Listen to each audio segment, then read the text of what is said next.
Chers frères et sœurs, chers amis, bonjour. Bienvenue à cette méditation, cette réflexion pour nos maisonnées du troisième dimanche de l'Avent 2021. Le dimanche qu'on appelle dans l'Église le dimanche de la joie. Et les textes de la parole de Dieu d'aujourd'hui, du moins la première lecture, le psaume et la deuxième lecture, nous parlent de joie. D'ailleurs, le mot joie revient dans les textes une douzaine de fois, soit joie ou des mots qui sont de la même famille ou qui ont la même racine. Mais ce qui me frappe personnellement, c'est que la joie qu'on nous propose, c'est pas simplement une attitude de bien-être qui vient d'un plaisir ressenti, d'un plaisir qu'on éprouve. Mais encore plus troublant pour moi, c'est de lire le texte de l'Évangile qui nous est proposé pour le dimanche de la joie, puis de voir que contrairement aux autres textes, lui, il ne nous parle pas du tout de joie. Au contraire, il est en général assez négatif, en tout cas moi je trouve. Alors qu'on peut penser que la joie vient de la satisfaction d'un désir qui est comblé, ou comme je le disais, d'un plaisir ressenti. Le texte, lui, nous invite plutôt à faire ou à vivre des choses qui ne sont pas nécessairement très agréables, qui ne sont pas nécessairement très plaisantes. On invite celui qui a 2 vêtements à partager avec celui qui n'en a pas. On invite celui qui a de quoi manger à faire de même. Au publicain qui s'adresse à lui, Jésus propose de ne rien exiger de plus que ce qui leur est fixé. Et puis ça, pour un publicain, c'est difficile à prendre, parce que c'est justement comme ça qu'il fait son profit, en exigeant plus que le prix fixé. Alors là, la différence, il se la met dans les poches. Aux soldats, Jésus répond de se contenter de leur solde. Oui, mais quand tu es un soldat puis tu gagnes pas cher, puis que tu as des armes, c'est facile de menacer l'autre, de lui soutirer un peu plus d'argent, de le faire chanter un peu, de faire un petit poste de péage pour extorquer un peu d'argent pour arrondir tes fins de mois. C'est pas agréable ce que Jésus leur dit. Au peuple en général, Jésus dit qu'il tient à la main la pelle à vanner pour nettoyer son aire à battre le blé. C'est pas de la douceur, ça.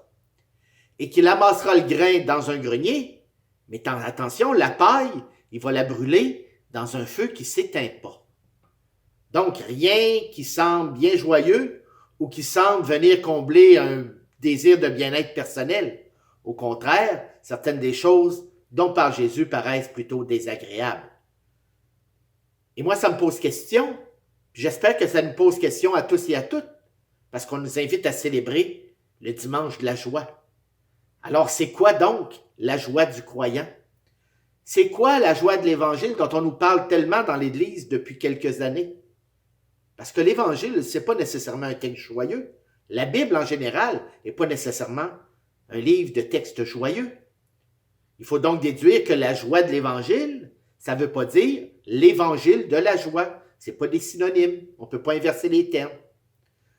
Puis comme je le disais, on nous parle beaucoup de ça en Église depuis quelque temps, de la joie de l'Évangile. C'est le pape François qui, en 2013, au début de son pontificat, a publié un texte, une exhortation apostolique qu'on appelle, et le titre qu'il lui a donné, c'est « La joie de l'Évangile ».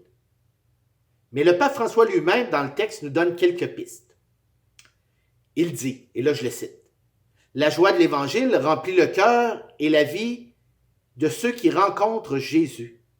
Avec Jésus-Christ, la joie naît et renaît toujours. Ah, la joie remplit le cœur de ceux qui rencontrent Jésus. Ah, il y a une ligne, là, une piste pour voir c'est quoi la joie de l'Évangile. Il dit aussi, « J'invite chaque chrétien en quelque lieu et situation où il se trouve à renouveler aujourd'hui même sa rencontre personnelle avec le Christ. » Ah, ça renaît, ça revient, je veux dire. Ou au moins, à prendre la décision de se laisser rencontrer par lui, de le chercher chaque jour sans cesse. Il n'y a pas de motif pour lequel quelqu'un puisse penser que cette invitation n'est pas pour lui, parce que personne n'est exclu de la joie que nous apporte le Seigneur.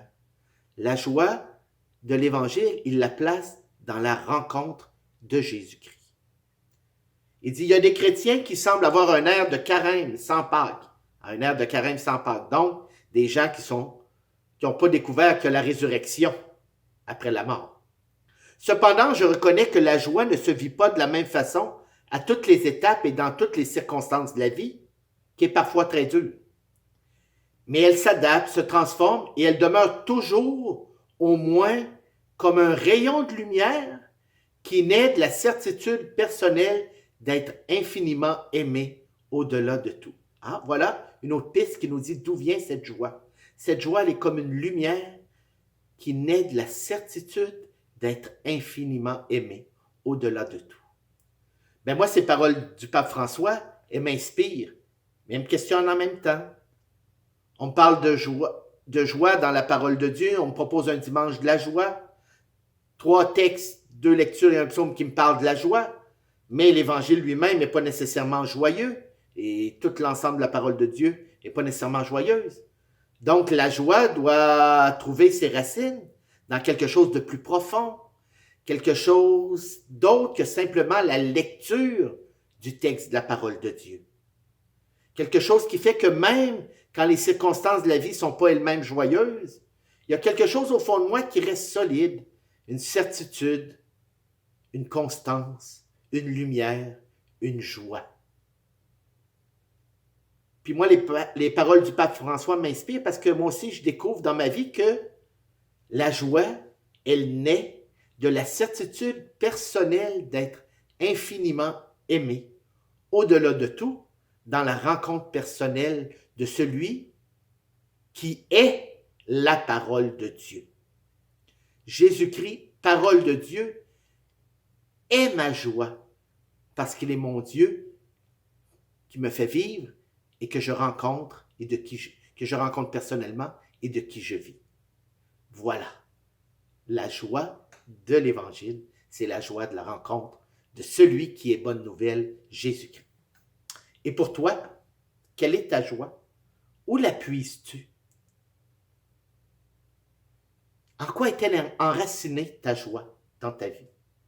Et quand la lumière diminue un peu, qu'est-ce qui vient souffler sur les braises pour redonner de la lumière?